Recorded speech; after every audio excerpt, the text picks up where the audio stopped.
Alright, this is GBPNZD.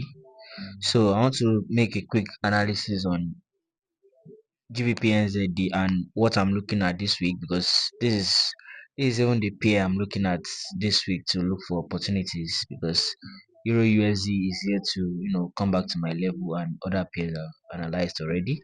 So I just want to put this one out there. So this is GBPNZD, and as you all know, I start off my analysis from the 12-month time frame, and as you can see, we had this external liquidity right there, but we are yet to sweep that external liquidity. So what did you notice? We had a bit of consolidation here, then we had a bullish momentum, which means this momentum now, it is likely this external is the target, because we had this fair value gap right there. Price reacted from it, but failed to create a fair value gap around that area to come and attack this external liquidity before moving up. So obviously, this external liquidity is what I'm looking at. Now, how do I now move from where price is to the sell side liquidity? Now, that is the job of my structural time frame, which is the monthly, the weekly, and the daily as well. So if you notice, we've been having a bit of forming higher high, higher lows, higher highs, higher lows, higher highs, higher lows. You won't see this very well except if you use the line charts. That's why I recommend you to marry to line charts. Line charts will give you a more clearer view of what you are looking at, because all these levels now are levels of BOS, but you won't see them clearly with the candlestick. Now, all these levels here are all break of structures. You can clearly see these are break of structures. This is a break of structure right there. Now, price is taking out a fresh break of structure again. So obviously, we are in an uptrend, which means price is trying to come and attack this external liquidity I showed you on the yearly time frame, because price will never rest until it takes out liquidity, and I want to see the liquidity point of view in a bigger scale. That is why I use the 12-month liquidity. It doesn't mean I will miss out from a trade, it doesn't mean I won't see my own opportunities in the market. It just simply means that I'm trying to be on a safer side. I'm trying to follow the proper rules of trading. You understand? I'm not trying to rush the fact that okay, I want to buy a Lamborghini tomorrow, so I need to go to the 1 minute time frame. No, it doesn't matter, because even if you got your own Lamborghini today and I got my own in the next 2 years, at the end of the day, we are both owning a Lamborghini. So it's simple. Just follow the rules. Follow the rules. So we've been in an uptrend for a while. It is obvious on the monthly time frame. So this is it. So this is not me trying to sell anything to you. All these things are showing to you on your chart. It is there. It is there. So let's go back to our candle. Then now, how now, if you notice, I mark this level as my internal liquidity, because this is an internal liquidity where I can now go down to the lower time frame to start looking for a break of structure, a fair value gap, or whatever it is, to get to this internal liquidity. Now let's go to the weekly and see if there is an opportunity there. Now look at what is going on the weekly time frame. Now, last week we had this bullish candle last week. Now what did you notice? This particular candle was responsible in creating a fair value gap. Now this fair value gap now, to me, is a breaker imbalance, because it took out the second candle. So which means I don't expect price to dip down into this level of imbalance on the weekly time frame. So now let's go to the daily and see what is going on. Now on the daily, you would notice we had this daily imbalance, and on Friday price tried to come into that level to respect it, but to me, I won't be trading from that imbalance. I will not be trading from that imbalance because my strategy is simple.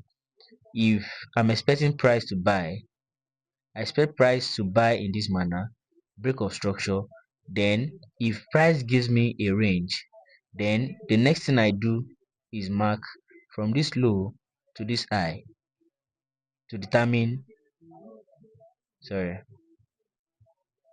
let me mark this level again very well. So if price gives me a break of structure here, now all I do is mark my range. Then I'll be waiting for price to come back into a level of demand. Now I'm expecting that to occur here. So now let's go back to our line chart. You can clearly see that we had on the daily time frame, we had a break of structure right there. So the next thing I do is use my Gann box or Fibonacci, anyone you want to use. Then from that low to this high. So that is how I came about my daily demand. So I'm not expecting price to fully respect this fair value because all this region right there, all this from here now to this level now is all a supply to me. It is a supply to me. So I'm expecting to buy from anything around this area, from this high to this low here. That is where I'm looking for to buy because on this structure I want to be buying cheap. I want to be buying cheap. That is my duty as a trader. It's either I'm buying cheap or I'm selling high because I want to make profit. So try to look at trading in perspective of a bureau de change because we are doing almost the same thing. The only difference is we are dealing with the liquid currency while a bureau de change is dealing with the physical currency. You understand? So we are basically doing the same thing. If a bureau de change is buying your dollar from you for for 1,600 naira to the dollar based on the country I am. Now, as well, we can also see another vendor that is willing to sell for you for 1,700. You understand? That transaction between you and the vendor is trading. That is the simple truth. The vendor is trying to buy cheap from you, or you are trying to sell high to him. So that is the same thing we are doing on the chart. So now for this structure, I can clearly see that for this whole structure, for this whole structure like this whole structure like this, the only place I want to be buying from this whole structure is in the demand area. So that is why I am waiting for price to get to my daily demand. And I always had one thing again. This is just a simple this thing. Now I expect price to do something like, you know, create a demand area around this region here.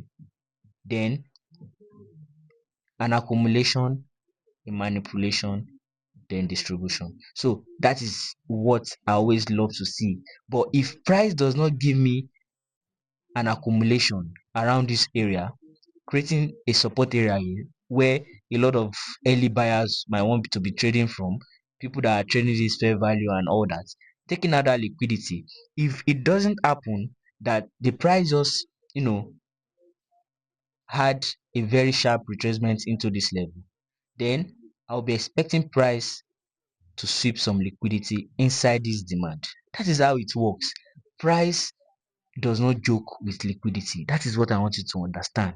And that is why you need to add liquidity to everything you are doing. The only thing I do is liquidity, market structure, then the rest is on me. How much I want to risk is on me. The kind of psychology I want to use for the trade is on me.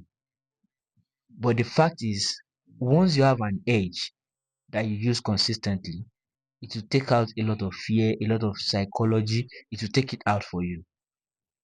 So GBPNZD is what I'm watching out for this week.